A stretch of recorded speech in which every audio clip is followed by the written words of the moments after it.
Hello. എല്ലാവരോടും ഒരു ഒരു കാര്യം ശ്രദ്ധയിൽപ്പെടുത്താൻ വേണ്ടിയിട്ടാണ് വന്നത്. അധികം വളച്ചിട്ടില്ലാതെ കാര്യത്തിലോട്ട് കിടക്കാം. വേറൊന്നുമല്ല, നമ്മുടെ ഫേസ്ബുക്കിനകത്ത് റീന ലക്സ് എന്നായിരുന്നു ആദ്യം അവരുടെ പേര്. ഇപ്പോൾ റീന ഫ്രാൻസിസ് എന്നാണ് അവർ പേര് ഫേസ്ബുക്കിൽ ഇതുള്ളത്.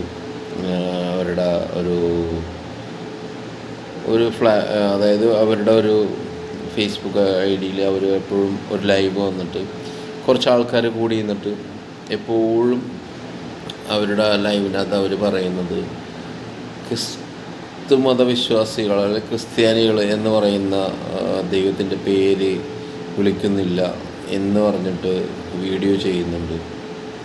അതുകൂടാതെ തന്നെ ശബത്ത്, അതായത് ശനിയാഴ്ച തോറുള്ള ശബത്ത് അനുഷ്ഠിക്കാത്ത ആൾക്കാർ നിത്യജീവൻ, അതായത് യേശു ക്രിസ്തു വാഗ്ദാനം ചെയ്ത നിത്യജീവൻ ലഭിക്കില്ല എന്ന് പറയുന്നത്. അതിനവർ പറയണ റീസൺ വേറൊന്നുമല്ല. ക്രിസ്ത്യാനികൾ യേശു ക്രിസ്തു എന്ന് പറയുന്നു, യേശു എന്ന് പറയുന്ന ദൈവത്തിൻ്റെ പേരല്ല. ദൈവത്തിൻ്റെ പേര് എബ്രായ ഭാഷയിൽ പറഞ്ഞതുപോലെ യേശുവ എന്നാണെന്നും പിന്നെ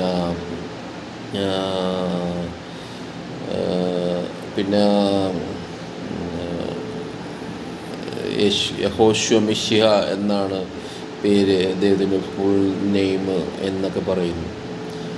അപ്പോൾ ഇവർ ക്രിസ്ത്യാനികൾ കറക്റ്റായിട്ട് ദൈവത്തിനെ പേരെടുത്ത് വിളിക്കുന്നില്ല. ക്രിസ്ത്യാനികൾ വിളിക്കുന്ന ദൈവമല്ല. പിന്നെ തോറ, അതായത് യഹൂദന്മാരുടെ തോറ കോപ്പി അടിച്ചാണ് ബൈബിൾ ഉണ്ടാക്കിയത്, ബൈബിള് കോപ്പിയാണ്, അങ്ങനെ ഇങ്ങനെ എന്നൊക്കെ പറഞ്ഞിട്ട് പറയുന്നു.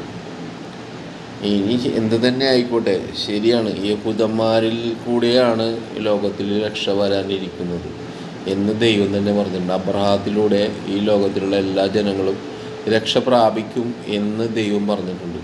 അബ്രഹാത്തിലൂടെ രക്ഷ പ്രാപിക്കുമെന്ന് പറഞ്ഞാൽ ആദ്യം യഹൂദന്മാരെ തിരഞ്ഞെടുത്ത് ആ യഹൂദന്മാരിലൂടെയാണ് രക്ഷ ലോകത്തിൽ എല്ലായിടത്തും വരാൻ പോണെന്നുള്ളത് യേശുക്രിസ്തുവും യേശുക്രിസ്തു പറഞ്ഞിട്ടുണ്ട്. യേശുക്രിസ്തു എന്ന് പറഞ്ഞാൽ നമുക്ക് ബൈബിൾ വായിച്ച് തന്നെയാണ് യേശുക്രിസ്തു എന്ന് പേര് കിട്ടിയത്. കാര്യം അതിനകത്ത് അവർ എബ്രായ ഭാഷയിൽ യേശുവ എന്ന് പറഞ്ഞാൽ അത് തന്നെ അവർ ബൈബിൾ ലാംഗ്വേജിലൊക്കെ ട്രാൻസ്ലേറ്റ് ചെയ്തപ്പോൾ യേശു എന്നാക്കി. ഓക്കെ, അതിനകത്ത് നമ്മളിപ്പോൾ ഒരാളുടെ പേര് നമ്മൾ എത്ര അടുത്തുള്ള ആൾക്കാർ വിളിക്കുമ്പോൾ കറക്റ്റ് അത് ഫുള്ളല്ല വിളിക്കണം, അതിനെ ചെറുത്ത് ഷോർട്ടായിട്ട് വിളിക്കും. അത് മനുഷ്യനും അങ്ങനെയൊക്കെ തന്നെയല്ലേ. ഇപ്പം നമ്മുടെ പേരെന്താണ്, നമ്മുടെ വീട്ടുകാർ വിളിക്കുമ്പോൾ നമ്മളെ ഫുള്ള് പേര് വെച്ചാണ് വിളിക്കുന്നത്. നമ്മൾ എന്തെങ്കിലും ഒരു ഇതായിട്ട് വിളിക്കും, അതിൻ്റെ 2 അക്ഷരം കുറച്ചിട്ട് വിളിക്കും, അങ്ങനെയൊക്കെയാണ്. അപ്പോൾ എൻ്റെ പേര് സാംസൺ എന്നാണ്. എന്നെ ആരെങ്കിലും വിളിക്കാൻ നേരത്ത് അത്ര ഗ്യാപ്പുള്ള ആൾക്കാർ മാത്രമേ സാംസൺ എന്ന് വിളിക്കാറുള്ളൂ. പക്ഷെ എൻ്റെ വീട്ടിൽ സാംസൺ എന്ന് വിളിക്കാറില്ല, സാമു അങ്ങനെയൊക്കെ വിളിക്കാറുള്ളൂ. അപ്പോൾ എൻ്റെ പേര് സാമു എന്നാണോ? സാമു എന്നല്ല, എൻ്റെ പേര് സാംസൺ എന്നാണ്. പക്ഷെ എൻ്റെ വീട്ടുകാർ വിളിക്കുന്നത് സാമു എന്നാണ്. അതെന്താണ്, അവർ അത്രയും നമ്മൾ ക്ലോസ് ആയതുകൊണ്ട് അവർ ആ ഷോർട്ടായിട്ട് വിളിക്കണമെന്ന് മാത്രമേ ഉള്ളൂ. അതിനകത്ത് നമ്മൾ ആ വിളി കേൾക്കാണ്ടിരിക്കുകയൊന്നുമില്ല. പക്ഷേ ദൈവത്തിനെയും മനുഷ്യനെയും തമ്മിൽ താരതമ്യം ചെയ്യാൻ ഞാൻ ഇത് ഉപയോഗിക്കുന്നില്ല. കാര്യം ദൈവത്തിനെ ഒന്നും താരതമ്യം നമ്മളായിട്ടൊന്നും ചെയ്യാൻ പാടില്ല, അത് തെറ്റാണ്. അപ്പോൾ ഇതിനകത്ത് ഇപ്പോൾ ഒരു വ്യത്യാസം പറയേണ്ട ആവശ്യമുണ്ടോ എന്നെനിക്ക് തോന്നുന്നില്ല. കാര്യം ഇവർ എപ്പോൾ നോക്കിയാലും വന്നിരുന്ന് ഇത് തന്നെ പറയണത്. കാര്യം എന്ന് വെച്ച് കഴിഞ്ഞാൽ നമ്മളതിൻ്റെ കാഴ്ചപ്പാടുകളാണ് പറയേണ്ടത്. അതായത് ഇപ്പോൾ ഒരു രൂപം ഉണ്ടാക്കി അതിന് മുമ്പ് വണങ്ങരുത്, ഒരു രൂപത്തിന് മുമ്പിൽ പോയിരുന്ന് പ്രാർത്ഥിക്കരുത്, അങ്ങനെയല്ല. നമ്മുടെ ദൈവസങ്കല്പം എന്ന് പറയുന്നത് നമ്മൾ അദൃശ്യനായ ദൈവത്തെ ഒരാളും ഒരു പ്രാവശ്യം പോലും കണ്ടിട്ടില്ല, ആരും കണ്ടിട്ടില്ല. ദൈവം അദൃശ്യനാണ്. അദൃശ്യനായ ദൈവത്തിൻ്റെ പ്രത്യക്ഷപ്പെട്ട രൂപം ഉണ്ടെന്നുണ്ടെങ്കിൽ അതാണ് പുത്രനായ ഹെബ്രായ ഭാഷയിൽ യഹോശുവ മിശിഹ യേശുവ എന്ന് പറയുന്ന മലയാളത്തിൽ ട്രാൻസ്ലേറ്റ് ചെയ്യുമ്പോൾ യേശു എന്നാക്കിയിട്ടുണ്ട്, അങ്ങനെ വിളിച്ചിട്ടുണ്ട്. പക്ഷേ ഇത്രയും നാളും അങ്ങനെ ഒരു ദുരുപദേശമാണ്, അല്ലെങ്കിൽ ഇതൊരു തെറ്റായ ഇതാണെന്നുണ്ടെങ്കിൽ എന്ന് തുടങ്ങിയ പൗലോസ് അപ്പോസ്തലനും അങ്ങനെയുള്ള അപ്പോസ്തലന്മാർ, പത്രോസ്, ഇവരെല്ലാവരും വിജാതിയരിലേക്ക് സുവിശേഷം എത്തിച്ചു. ഈ വിജാതിയരിലേക്ക് സുവിശേഷം വരാൻ തന്നെ കാരണം ദൈവം തന്നെ തീരുമാനിച്ചിട്ടാണ്. അല്ലാതെ വിജാതീയർ, അതായത് യഹൂദരല്ലാത്ത വിജാതീയരിലേക്ക് രക്ഷ കിട്ടാൻ കാരണം ദൈവം തന്നെ തീരുമാനിച്ച, അല്ലെങ്കിൽ യഹൂദന്മാർ മിശിഹായ്ക്ക് വേണ്ടി കാത്തിരിക്കുന്ന ആൾക്കാരാണ്. അവർക്ക് അത് ഗ്രഹിക്കാൻ പറ്റാത്തതിൻ്റെ കാരണം ദൈവം തന്നെയാണ് അവർക്ക് മറച്ചു വെച്ചത്. അല്ലാതെ അവർ കാത്തിരിക്കുന്ന മിശിഹായ്ക്ക് വേണ്ടി കാത്തിരിക്കുന്ന അവർക്ക് എന്തുകൊണ്ട് മനസ്സിലായില്ല മിശിഹ വന്നത്?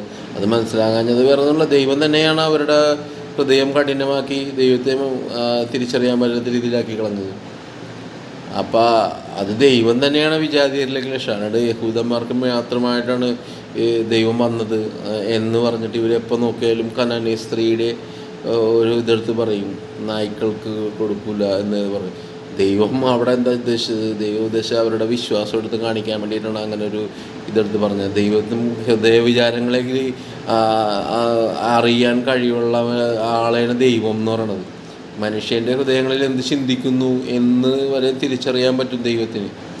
അതുവരെ പറയുന്ന ദൈവത്തിന് ഒരു പേരിലാണ്, നിങ്ങൾ പേര് വിളിച്ച് പറഞ്ഞില്ലെങ്കിൽ ദൈവം ശ്രദ്ധിക്കില്ല, നോക്കില്ല എന്ന് പറഞ്ഞാൽ. അങ്ങനെ വെച്ച് നോക്കണമെന്നുണ്ടെങ്കിൽ എങ്ങനെ ഈ ആൾക്കാരൊക്കെ രക്ഷപ്പെടും? ന്യായപ്രമാണത്തിനകത്ത്, അതായത് ഇവർ പറയുന്ന ശബത്ത് അനുഷ്ഠിക്കുന്നവർക്ക് മാത്രമേ നിത്യജീവൻ ലഭിക്കൂ എന്ന് പറയുന്നു.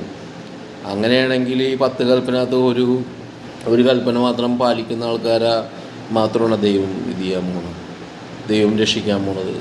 അങ്ങനെ 10 കൽപ്പന പാലിക്കാനാണെങ്കിൽ എല്ലാ കൽപ്പനയും പാലിക്കണം. അത് ഒരു മനുഷ്യനെ കൊണ്ട് സാധ്യമല്ല, മനസ്സിലായോ? മനുഷ്യനെ കൊണ്ട് സാധ്യമല്ല, പക്ഷെ ദൈവത്തിനെ കൊണ്ട് എല്ലാം സാധ്യമാണെന്നാണ് പത്രോസ് ചോദിക്കണത്. ഇത്രയും കാര്യങ്ങൾ ചെയ്യാനായിട്ട് മനുഷ്യനെ കൊണ്ട് സാധിക്കുമോ? ആരെങ്കിലും രക്ഷപ്പെടുമോ എന്ന് ചോദിക്കുമ്പോൾ മനുഷ്യനത് ബുദ്ധിമുട്ടാണ്, പക്ഷെ ദൈവത്തിന് അതൊരു ബുദ്ധിമുട്ടല്ല, മനുഷ്യനെ രക്ഷിക്കണതൊരു ബുദ്ധിമുട്ടല്ല എന്നാണ് യേശു ക്രിസ്തു പറയണത് ബൈബിളിൽ. ഈ ബൈബിൾ ഈ ലോകം മൊത്തം സ്പ്രെഡായപ്പോൾ ദൈവത്തിൻ്റെ അറിവോടെ തന്നെ സ്പ്രെഡായിരിക്കണം. സ്പ്രെഡെന്ന് വെച്ചാൽ മനസ്സിലായ, ഈ സുവിശേഷം ലോകത്തിൻ്റെ അറ്റം വരെ എത്തിയെന്ന് പറയണത് ഈ ദൈവം തന്നെയാണ് അതിനെ ഇത് ചെയ്തത്. അത് ഇത് ചെയ്യാൻ വേണ്ടി എല്ലാവരുടെ അറിവിലൂടെ എത്താൻ വേണ്ടി, ദൈവത്തിൻ്റെ വചനങ്ങൾ എല്ലാവരിലേക്ക് എത്താൻ വേണ്ടിയിട്ടാണ് ദൈവം തന്നെയാണ് അതിൻ്റെ പദ്ധതി പ്ലാൻ ചെയ്തേക്കുന്നതും അതിനുവേണ്ടി പ്രവർത്തിക്കുന്നതും. അപ്പോൾ അത് ഇപ്പോൾ വന്നിട്ട് ഇവർ പറഞ്ഞിട്ട് പറയുന്നത് ദൈവത്തിൻ്റെ നാമം വിളിച്ച് അപേക്ഷിച്ചില്ലെങ്കിൽ രക്ഷപ്പെടില്ല, പിന്നെ ദൈവത്തിൻ്റെ യഥാർത്ഥ നാമം വിളിക്കണം, പിന്നെ അതുകൂടാതെ ശബത്ത് അനുഷ്ഠിക്കണവർക്ക് മാത്രം ഇവർ വന്നിട്ട് എപ്പോഴും പറയും ശബത്ത് അനുഷ്ഠിക്കർക്ക് മാത്രം രക്ഷപ്പെടട്ടെ. അങ്ങനെയാണ്. ഇങ്ങനെ വേർതിരിച്ച് പറയേണ്ട ആവശ്യമുണ്ടോ? അന്ന് പണ്ട് കാലങ്ങളിൽ ഇങ്ങനെ അപരിച്ഛേദർ എന്നൊരു തരംതിരിവുണ്ടായിരുന്നു. അതിനൊക്കെ ഇപ്പോൾ പൗലോസ് അപ്പോസ്തലൻ, പത്രോസ്, ഇവരൊക്കെ എല്ലാം ബൈബിളിൽ പറഞ്ഞേക്കണുണ്ട്. ദൈവം വിജാതിയർക്ക് കൊടുത്ത രക്ഷ നമ്മൾ നിന്ദിക്കേണ്ട ആവശ്യമില്ല എന്ന് തന്നെ പത്രോസ് പറയുന്നുണ്ട്, മനസ്സിലായോ? അതായത് ദൈവമാണ് അവർക്ക് രക്ഷ കൊടുക്കാൻ പ്ലാൻ ചെയ്തിരിക്കുന്നത്. അത് അങ്ങനെയല്ല, ഇത് ഇങ്ങനെയെന്ന് പറയാനായിട്ട് ഇവർക്ക് എന്ത് ഇതാണുള്ളത്? നമ്മൾ ദൈവത്തിൻ്റെ രൂപത്തിലും സാദൃശ്യത്തിലാണ് മനുഷ്യനെ സൃഷ്ടിച്ചേക്കണത്. അപ്പോൾ ആ ഒരു മനുഷ്യനെ നമ്മൾ കുറ്റം പറയുമ്പോൾ നമ്മൾ ചിന്തിക്കേണ്ടതെന്ന് പറഞ്ഞാൽ നമ്മൾ ദൈവത്തിൻ്റെ രൂപവും സാദൃശ്യമാണ് മനുഷ്യന് കൊടുത്തേക്കണം. അപ്പോൾ ആ മനുഷ്യനെ കുറ്റം പറയാനായിട്ടോ വിധിക്കാനായിട്ടോ ഒരു യോഗ്യതയും മനുഷ്യനില്ല. അതെല്ലാം കഴിവുള്ളത് ദൈവത്തിന് മാത്രമാണ്. അപ്പോൾ ഈ സ്ത്രീ ഇരുന്നിട്ട് ഫുൾ ടൈം ഇവരിത് തന്നെ പറയണം. ഇവരിത് പറഞ്ഞിട്ട് കുറേ പേര് ഇവരുടെ അതിനകത്തുണ്ട്. നമ്മൾ എന്തെങ്കിലും ഒരു കമൻറ്റ്, എന്തെങ്കിലും അത് അങ്ങനെയല്ല ഇത് ഇങ്ങനെയെന്നെങ്ങാനും അവരുടെ പ്ലാറ്റ്ഫോം അല്ലെങ്കിൽ അവരുടെ ഫേസ്ബുക്ക് ID ഇതിനകത്ത് പോയി നമ്മൾ പറഞ്ഞെന്നിരിക്കട്ടെ, ഇവർ നമ്മുടെ ഫോട്ടോ എടുത്ത് വെച്ചിട്ട് നമ്മളെല്ലാവരെയും ചീത്ത വിളിക്കും. അപ്പം ഞാൻ ചോദിക്കണ ഇത്രേ ഉള്ളൂ, ഒരു വായ കൊണ്ട് വചനം പറഞ്ഞിട്ട് ആ വായ കൊണ്ട് തന്നെ ചീത്തയും വിളിക്കുന്ന ഇവരെ ദൈവം ശിക്ഷിക്കില്ലേ? എൻ്റെ ഒരു ഇത്ര നാളത്തെ ബൈബിൾ പഠനത്തിനകത്ത് എനിക്ക് മനസ്സിലായെന്ന് പറയുന്നത്, നമ്മുടെ വായ കൊണ്ട് നമ്മൾ നല്ലത് അനുഗ്രഹിക്കുകയും ചെയ്യും, നമ്മുടെ വായ കൊണ്ട് നമ്മൾ ശപിക്കുകയും ചെയ്യണം. അത് ദൈവം തൻ്റെ രൂപത്തിലും സാദൃശ്യം സൃഷ്ടിച്ച വേറൊരു മനുഷ്യന് പറയാനാണ്. അപ്പം അത് തെറ്റാണോ ശരിയാണോ? അത് എന്ത് ചീത്തയാണ് ഇവർ പറയണതെന്ന് അറിയാമോ? അപ്പോൾ ഇത് തെറ്റാണോ ശരിയാണ്? ആദ്യം നമ്മൾ ആരെയും വിധിക്കാതിരിക്കുക. ആരെയും വിധിക്കണമെന്ന് ദൈവം പറയണം. ഒരുത്തരം നമ്മൾ സംസാരിക്കണം, പക്ഷെ ആരെയും അങ്ങനെയാണ് ഇങ്ങനെയാണെന്ന് പറയാൻ നിൽക്കണ്ട. നമ്മൾ ശരിയാണെന്നുള്ളത് നമുക്ക് എങ്ങനെ അറിയാൻ പറ്റും? നമ്മുടെ തോന്നലാണ് നമ്മൾ ശരിയാണെന്ന്. പക്ഷെ നമ്മൾ ശരിയാണോ തെറ്റാണെന്ന് ദൈവത്തിന് മാത്രമേ അറിയാൻ പറ്റുള്ളൂ. ഇവരിപ്പോൾ പറയണത് ഇവരുടെ ദൈവത്തിൻ്റെ ആത്മാവാണ് ഇന്ന് സംസാരിക്കുന്നത്, ഇവരെല്ലാം സംസാരിക്കുന്നത്. ആയിക്കോട്ടെ, ഇനി അതല്ല നമ്മളതിനെ കുറ്റം പറയാനൊന്നുമില്ല. ഈ ദൈവത്തിൻ്റെ ആത്മാവാണ് എന്താണെന്നുള്ളത് നമ്മളൊന്നും പറയുന്നില്ല. പക്ഷേ നിങ്ങൾ ഈ മനുഷ്യൻ്റെ ഈ അതായത് ശവത്തെ അനുഷ്ഠിക്കുന്നതുകൊണ്ട് മാത്രമാണ് നിത്യജീവൻ ലഭിക്കുകയുള്ളൂ. പിന്നെ ദൈവത്തിൻ്റെ നാമം വിളിച്ചപേക്ഷിക്കുന്നവരെ മാത്രം രക്ഷിക്കുള്ളൂ എന്ന് പറയുമ്പോൾ ഇവിടെ നിന്ന് ആരെങ്കിലും ജീവിതത്തിൽ രക്ഷിക്കാൻ പറ്റുമെന്ന് എനിക്ക് തോന്നുന്നില്ല. കാര്യം എന്ന് വെച്ച് കഴിഞ്ഞാൽ ആൾക്കാർ എല്ലാവരും ഇങ്ങനെയൊക്കെ തന്നെ യേശു തന്നെ വിളിക്കണം. എബ്രായ നമ്മുടെ യഹൂദന്മാർ മാത്രം ഒഴിക്കും ചിലപ്പോൾ തോറ വെച്ച് പിതാവായ ദൈവത്തിന് മാത്രം വിളിച്ചിട്ട് അപേക്ഷിക്കണം. പക്ഷേ അവർക്കിപ്പോഴും മിശിഹ വന്നിട്ടില്ല. പക്ഷേ നമ്മളെ സംബന്ധിച്ചിടത്തോളം നമ്മുടെ രക്ഷകൻ വന്നു, നമ്മൾക്ക് വേണ്ടി ക്രൂശിക്കപ്പെട്ട് മരിച്ചു. ഇനി അത് നമ്മൾക്ക് എങ്ങനെയാണ് കിട്ടിയത്? നമ്മൾ ഈ പൗലോസ് അപ്പോസ്തലൻ പത്രോസ് ഇവരൊക്കെ കൂടി വിജാതിയിലൊക്കെ സുവിശേഷം എത്തിച്ചിട്ട് തന്നെ കിട്ടിയത്. അല്ലാതെ നമ്മളാരും ആദ്യം പോയിട്ട് ഈ ശരിക്കും പറഞ്ഞാൽ ഈ പൗലോസ് അപ്പോസ്തലനൊക്കെ തർക്കിച്ചേക്കണത് യഹൂദന്മാരുടെ അടുത്ത് തന്നെയാണ്. ഇത് ഈ വചനം അവർ എല്ലാവരിലേക്ക് എത്തിക്കാൻ നോക്കുമ്പോൾ അതിന് തടസ്സം നിന്നതും എതിരുന്നതും ഈ യഹൂദന്മാർ തന്നെയാണ്. ആ ബൈബിളിൽ തന്നെ ഉണ്ടത്. അതിനകത്ത് കറക്റ്റായിട്ടുണ്ട്. രക്ഷ ലോകത്തിലുള്ള എല്ലാവർക്കും വേണ്ടിയാണ് വന്നേക്കണം. അല്ലാതെ യഹൂദന്മാർക്ക് വേണ്ടി മാത്രമല്ല. യഹൂദന്മാർക്ക് വേണ്ടി മാത്രമാണ് വന്നേക്കണമെങ്കിൽ ഒരിക്കലും അവരുടെ മിശിഹായ വന്നെന്നുള്ളത് അവർക്ക് തിരിച്ചറിഞ്ഞ് കിട്ടിയ അപ്പം തന്നെ അത് പരിപാടി കഴിഞ്ഞാൽ. പക്ഷെ അവർക്കത് അവരുടെ കണ്ണുകൾ മൂടി വെച്ച് മറ്റുള്ളവരോട് രക്ഷ കിട്ടാൻ വേണ്ടി പദ്ധതി പ്ലാൻ ചെയ്തത് സ്വർഗസ്ഥനായ പിതാവ് തന്നെയാണ്. അതിനെ ഇങ്ങനെ രണ്ട് തരത്തിൽ സംസാരിച്ച് ആൾക്കാരെ തെറ്റിദ്ധരിപ്പിക്കേണ്ട ആവശ്യമില്ല. പിന്നെ ശരിയാണ്, ഈ വിഗ്രഹാരാധന തെറ്റാണ്. പിന്നെ ദൈവത്തിനെ മാത്രം ആരാധിക്കുക, അല്ലാതെ ദൈവത്തിൻ്റെ അമ്മയായ മറിയത്തിനെ പോയി ആരാധിക്കുകയില്ല. അവരൊക്കെ ദൈവത്തിൻ്റെ രക്ഷകൻ, അവർ ഉദരത്തിലുണ്ടായ കുഞ്ഞിനെ അവർ രക്ഷകൻ എന്നാണ് വിളിച്ചത്.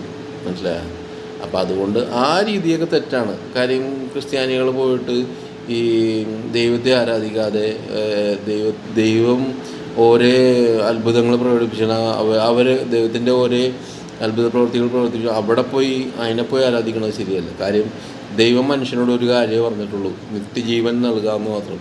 അത് മാത്രമേ പറഞ്ഞിട്ടുള്ളൂ. അല്ലാതെ നിനക്ക് ഭൗമികമായ സൗകര്യങ്ങൾ തരാമെന്ന് ദൈവം പറഞ്ഞിട്ടില്ല. ദൈവം പറഞ്ഞേക്കണത് നിനക്ക് നിത്യജീവൻ വാഗ്ദാനം ചെയ്തിട്ടുണ്ട്. ആ നിത്യജീവൻ ലഭിക്കണമെന്നുണ്ടെന്നുണ്ടെങ്കിൽ നമ്മൾ എന്താ ചെയ്യേണ്ടത്? തന്നെപ്പോലെ തൻ്റെ അയൽക്കാരനെ സ്നേഹിക്കുക, തന്നെപ്പോലെ അയൽക്കാരനെ സ്നേഹിക്കുക. പിന്നെ നമ്മൾ ദൈവത്തെ സ്നേഹിക്കുക. ദൈവത്തിനെ സ്നേഹിക്കുക എന്ന് പറയുന്നത് നമ്മൾ നമ്മുടെ അയൽക്കാരനെ സ്നേഹിക്കുമ്പോൾ ദൈവത്തിനെ സ്നേഹിക്കുന്നതിന് തുല്യമാണ്. കാര്യം നമ്മൾ ഒരു ദൈവ സൃഷ്ടിയാണ്. അതേപോലെ മറ്റവനും ദൈവ സൃഷ്ടിയാണെന്ന് ചിന്തിക്കുക. അവരുടെ പ്രവർത്തികൾ ചിലപ്പോൾ ശരിയല്ലായിരിക്കും.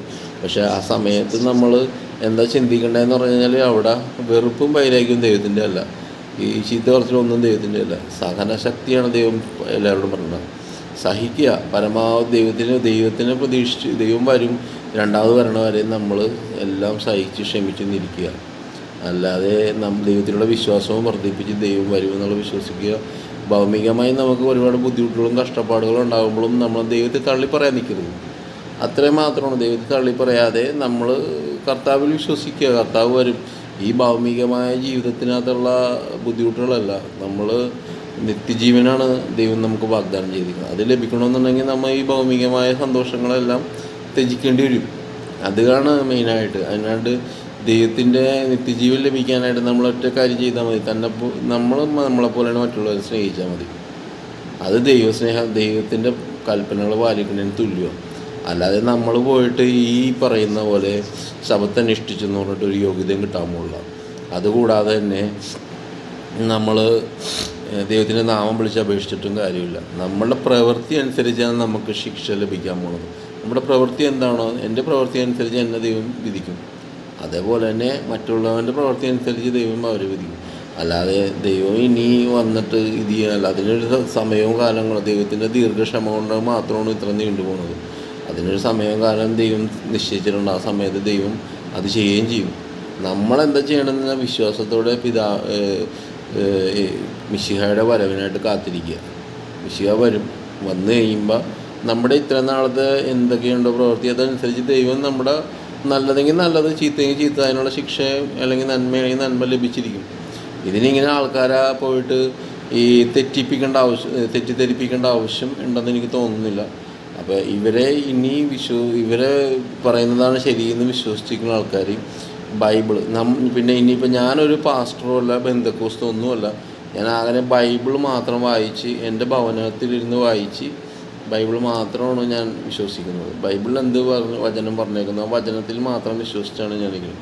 ഇനി എന്നെ ചീത്ത പറയാനോ എൻ്റെ കുടുംബക്കാരെ ചീത്ത പറയാനോ നിങ്ങളോട് ദൈവം ചോദിക്കട്ടെ, അത്രേ ഞാൻ പറയുന്നുള്ളൂ. പക്ഷെ നമ്മളൊരു പാസ്റ്റർ സഭയുടെ കയ്യിലോ ഒന്നിനുമില്ല. നമ്മൾ ദൈവം തന്നേക്കണ ആ ബൈബിൾ എന്നുള്ള വചനം വായിച്ച് അതനുസരിച്ച് പാലിച്ച് പോകണമെന്ന് ദൈവത്തിനോട് എന്നും പ്രാർത്ഥിച്ചുകൊണ്ടിരിക്കുന്ന ഒരു വ്യക്തി. ഇനിയെങ്കിലും നമ്മൾ പെർഫെക്റ്റാണെന്ന് നമ്മൾ ചിന്തിക്കാതെ എല്ലാവരും ഒരുപോലെ കാണാൻ പഠിക്കുക. ആര് എന്തെങ്കിലും തെറ്റണമെങ്കിൽ ദൈവം ചോദിച്ചോളും. ആരെയും നിങ്ങൾ വിധിക്കാൻ നിൽക്കണ്ട, ദൈവം വിധിച്ചോളൂ കേട്ടോ. ഓക്കെ, ശരി, ബൈ.